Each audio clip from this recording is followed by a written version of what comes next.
Audiobook Rich Dad Poor Dad karya Robert Kiyosaki.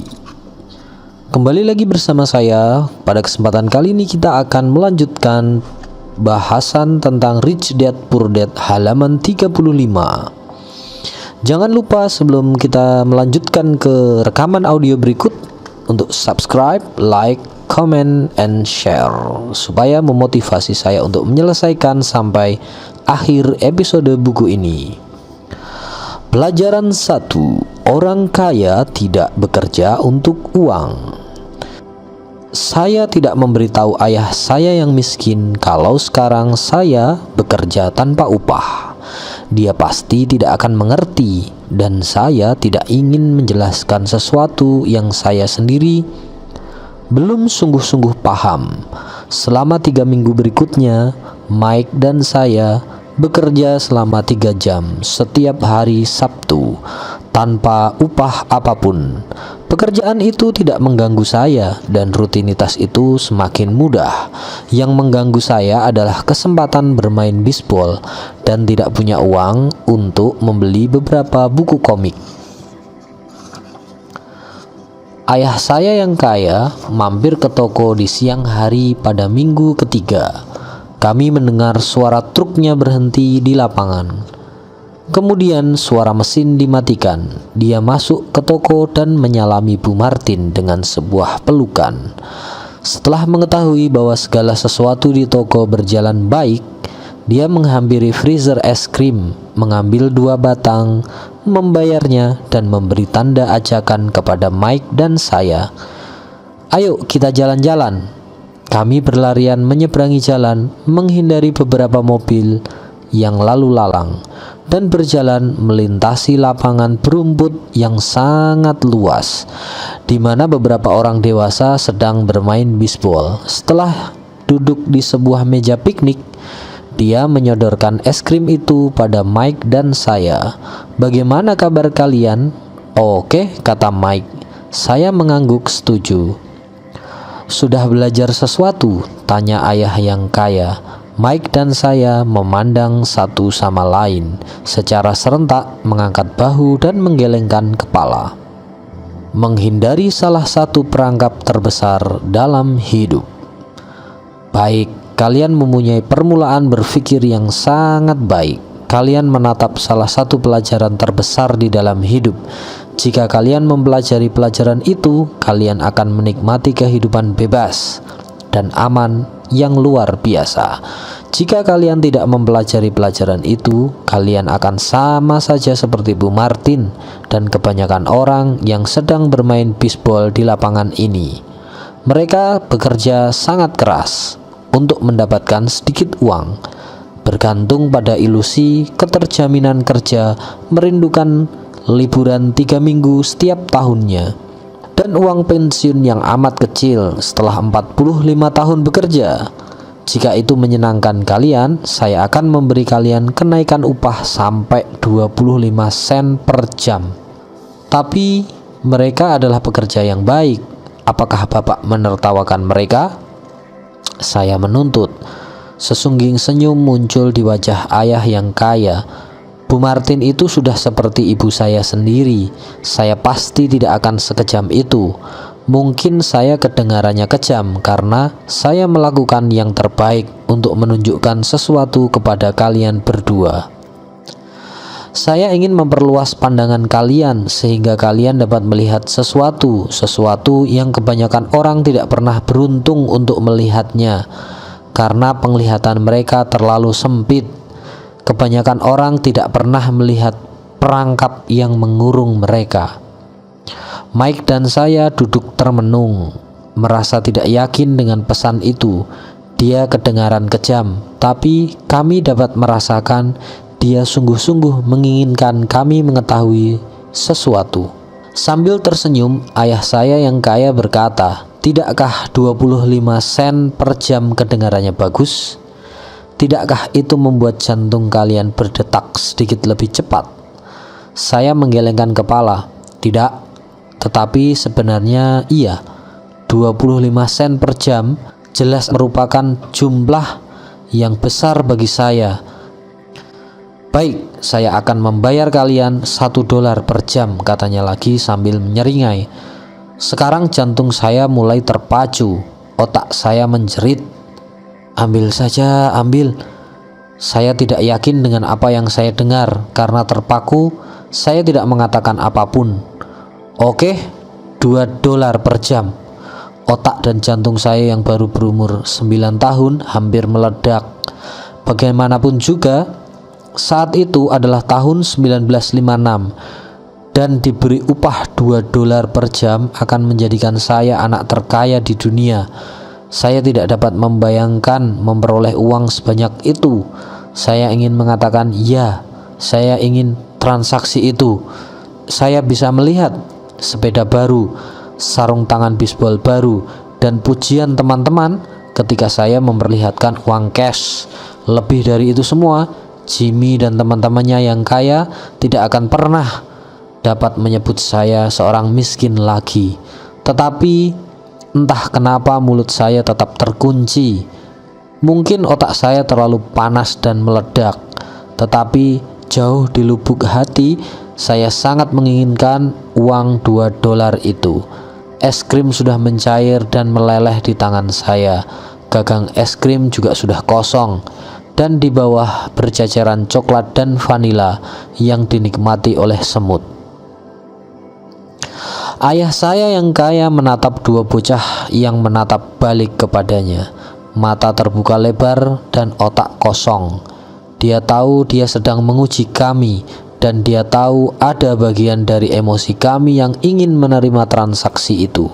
Dia tahu bahwa setiap manusia mempunyai bagian jiwa yang lemah dan amat miskin yang bisa dibeli. Dan dia tahu bahwa setiap manusia juga mempunyai bagian jiwa yang kuat dan penuh dengan ketetapan hati yang tidak pernah dapat dibeli. Ini hanyalah masalah tentang yang mana yang lebih kuat. Dia sudah menguji ribuan jiwa dalam hidupnya. Dia menguji jiwa setiap kali mewawancarai seseorang yang datang mencari pekerjaan. Oke, $5 per jam. Tiba-tiba kesunyian merebak di dalam diri saya. Sesuatu telah berubah. Tawaran itu terlalu besar dan kedengarannya mengejek. Tidak banyak orang dewasa di tahun 1956 bisa menghasilkan lebih dari $5 per jam. Godaan hilang dan ketenangan timbul. Perlahan-lahan saya berputar ke kiri untuk menatap Mike. Dia menatap balik. Bagian jiwa saya yang lemah dan miskin terdiam.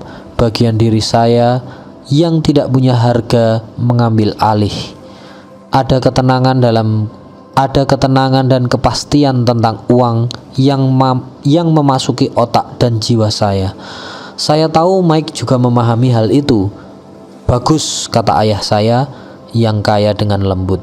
Kebanyakan orang mempunyai harga, dan mereka mempunyai harga karena emosi manusia yang disebut ketakutan dan ketamakan. Pertama, takut hidup tanpa uang akan memotivasi kita untuk bekerja keras.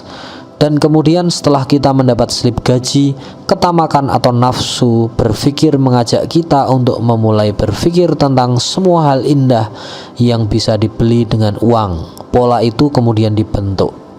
Pola apa? Tanya saya. Pola bangun, bekerja, membayar tagihan. Bangun lagi, bekerja, membayar tagihan lagi. Kehidupan mereka pun selamanya digerakkan dan dijalankan oleh dua emosi, ketakutan dan ketamakan. Tawarilah mereka uang lebih banyak, dan mereka pun meneruskan siklus itu dengan meningkatkan pengeluaran mereka. Inilah yang saya sebut perlombaan tikus. Apakah ada jalan lain? Tanya Mike. Ya, kata ayah yang kaya perlahan-lahan, tetapi hanya sedikit orang yang menemukannya. Apa itu? Tanya Mike. Itulah yang saya harap akan kalian temukan ketika kalian bekerja dan belajar bersama saya. Itu sebabnya saya menyingkirkan semua bentuk upah. Ada petunjuk? Tanya Mike. Kami agak capek bekerja keras, apalagi tanpa imbalan apapun. Ya, yang pertama adalah mengatakan kebenaran, katanya. Selama ini kami tidak berbohong, kata saya. Saya tidak mengatakan kalian berbohong, saya berkata untuk mengatakan kebenaran, katanya lagi. Kebenaran tentang apa? Tanya saya. Tentang bagaimana perasaan kalian, katanya. Kalian tidak harus mengatakan pada seseorang, hanya pada diri kalian sendiri. Maksud Bapak, orang-orang di lapangan ini, orang yang bekerja pada Bapak, Ibu Martin, mereka tidak melakukan hal itu? Tanya saya. Saya meragukannya, katanya. Sebaiknya mereka merasa takut bila tidak mempunyai uang. Bukannya menghadapi ketakutan itu, mereka malah bereaksi dan bukan berpikir. Mereka bertindak secara emosional dan tidak menggunakan kepala mereka, kata ayah saya yang kaya sambil menepuk kepala kami.